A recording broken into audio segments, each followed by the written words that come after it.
Jenis dan golongan pelanggaran pemakaian tenaga listrik. Pelanggaran pemakaian tenaga listrik terdapat 4 golongan pelanggaran pemakaian tenaga listrik, yaitu yang pertama, pelanggaran golongan 1 atau P1 merupakan pelanggaran yang mempengaruhi batas daya. Yang mempengaruhi batas daya itu MCB atau termis, itu diganti ukuran yang lebih besar ataupun mengganti MCB yang tidak sesuai dengan standar PLN, dan juga mengganti MCB dari toko yang bukan dari PLN. Nah, ini yang disebut pelanggaran yang mempengaruhi batas daya karena dia mengganti MCB atau mengganti termis. Yang kedua, pelanggaran golongan 2 atau P2 merupakan pelanggaran yang mempengaruhi pengukuran energi.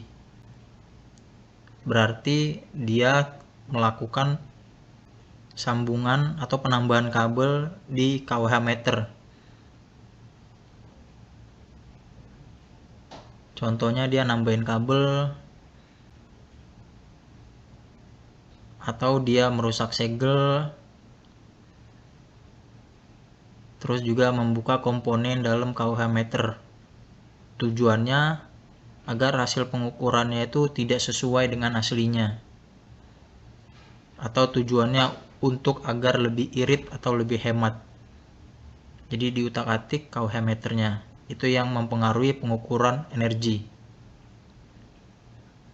Yang ketiga, pelanggaran golongan 3 atau P3 merupakan pelanggaran yang mempengaruhi batas daya dan mempengaruhi pengukuran energi. Jadi pelanggaran ini dilakukan sebelum kWh meter di kabel PLN yang berwarna hitam. Jadi dia seperti mencantol ataupun menyambungkan kabel di kabel PLN warna hitam. Jadi dari tiang PLN kan ada kabel warna hitam yang agak gede ukurannya, baru dia masuk ke kWh meter, dari kWh meter baru masuk ke instalasi pelanggan. Nah, kabel hitam yang dari tiang itulah yang dicantol di instalasi pelanggan, yang merupakan pelanggaran yang mempengaruhi batas daya dan mempengaruhi pengukuran energi. Yang keempat, pelanggaran golongan 4 atau P4 merupakan pelanggaran yang dilakukan oleh bukan pelanggan. Nah, jadi di sini contohnya seperti lampu jalan yang langsung nyantol dari tiang tanpa ada alat ukur. Itu salah satunya. Mungkin ada yang terdaftar dan ada yang tidak terdaftar di PLN ataupun di daerah-daerah atau PJU setempat.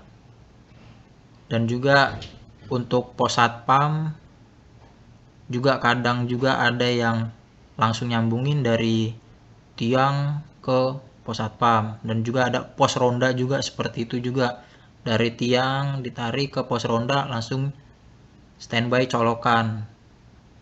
Untuk lampu, untuk kadang kalau ronda malam tuh ngecas, dan juga pos kamling juga seperti itu. Kadang pos kamling juga ada yang langsung dari tiang langsung ke pos kamling. Tujuannya untuk penerangan ketika di malam hari atau pesta-pesta kayak orang nikahan, hajatan, ataupun sebagainya lah. Jadi dia nyantol karena dia butuh energi yang lebih besar, jadi dia nyantol di kabel PLN. Nah, itu yang merupakan pelanggaran yang dilakukan oleh bukan pelanggan karena dia belum tentu terdaftar secara resmi. Sekian video dari kita.